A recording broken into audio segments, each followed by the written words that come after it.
आज भरतपुर में जिला कलेक्ट्रेट के सामने राजस्थान विद्या संबल योजना के तहत जो प्रोफेसर्स लेक्चरर्स लगे हैं कॉलेज में, वो अपनी मांगों को लेकर आज जिला कलेक्टर को ज्ञापन देने आए हैं और कलेक्ट्रेट के सामने धरना प्रदर्शन भी किया है। इनकी मांग है कि इनको स्थायी किया जाए, समायोजित किया जाए। किन किन मांग है, किस तरह की मांग है, किस बात को लेकर के इनका आंदोलन विरोध काफ़ी समय से चल रहा है और पढ़ाई का भी समय है कॉलेज में। तो इस हालात को लेकर के इस समय जो ये धरना प्रदर्शन बैठे हैं, इनसे पूछते हैं क्या मांग है और किन बातों को लेकर आप धरने पर बैठे हैं। क्या नाम है आपका? मेरा नाम डॉक्टर विनय कुमार शर्मा, प्रदेश उपाध्यक्ष राजस्थान विश्वविद्यालय महाविद्यालय शिक्षक संघ का।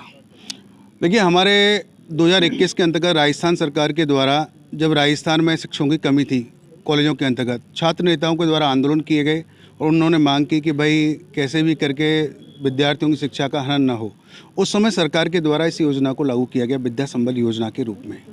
उस योजना के अंतर्गत जब हमारा चयन किया गया तो वो चयन यूजीसी के नॉर्म्स के अकॉर्डिंग किया गया। इसमें लगे हुए सभी सहायक आचार्य यूजीसी नेट पीएचडी की योग्यता रखते हैं। हम लोगों को चयनित किया गया। हम लोगों ने कॉलेजों में शिक्षा अध्यापन कार्य शुरू किया और उसके अच्छे परिणाम, सकारात्मक परिणाम भी मिलने लगे। उस समय सरकार के द्वारा हमारा वेतनमान 45,000 रुपये सुनिश्चित किया मानदेय के रूप में, लेकिन 2023 में सरकार ने इसको बदल करके 40,000 रुपये कर दिया गया। इसके बाद राजस्थान सरकार के द्वारा 371 राजशासकीय के कॉलेज खोले गए और उन कॉलेजों के अंतर्गत पुनः इस प्रक्रिया को लागू किया गया और इसमें 3,000 के समथिंग सहायक आचार्य लगे हुए हैं। अब सरकार अपना नया नियम लेकर के आती है। सरकार हमको बोलती है कि भाई अब हम इसमें एक एग्जाम कराएंगे, परीक्षा कराएंगे इसमें, और परीक्षा होने के बाद उनको 5 साल के लिए नियुक्त किया जाएगा और उनका वेतनमान 28,000 रुपये रखेंगे। जबकि यूजीसी के नॉर्म्स के अनुसार एक सहायक आचार्य का मासिक वेतन जो है 57,700 रुपये होना चाहिए और ऐसा सरकार के द्वारा किया गया है। दिल्ली सरकार को देख लो आप, चाहे पंजाब को देख लो, चाहे हरियाणा सरकार को देख लो, उन लोगों ने वहाँ लगी हुई गेस्ट फैकल्टी को यूजीसी के नॉर्म्स के अकॉर्डिंग 57,700 रुपये दे करके समायोजित किया है। तो हमारी तो सरकार से यही मांग है कि भाई आप हम लोगों को समायोजित करें, इसमें रखें और यूजीसी के नॉर्म्स के अकॉर्डिंग जो वेतनमान है वो हमें दिया जाए।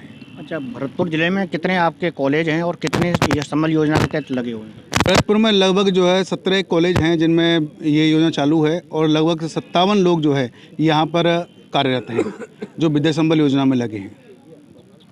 किस योजना के तहत तो मतलब जो आपके लेक्चर्स प्रोफेसर्स लगे हैं, पढ़ाई का भी पीक टाइम है, बच्चों की पढ़ाई का भी होना, तो क्या सरकार को इस योजना को लागू आगे बढ़ाना चाहिए और आपकी मांगें पूरी करनी चाहिए?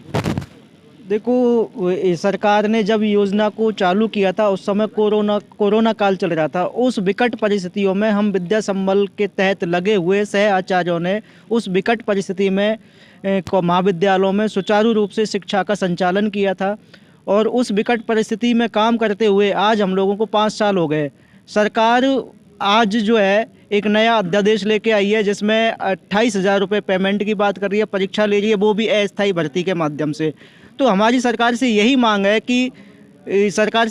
है कि हम हमारा समायोजन कर सरकार हमें यूजीसी के नियम के अनुसार 57,700 एक जो सम्मानजनक वेतन है वो दे, क्योंकि इसके माध्यम से यह मैसेज जाता है कि सरकार जो हाई लेवल के पढ़े हुए लोग हैं, शिक्षित लोग हैं, उनका सरकार शोषण कर रही है।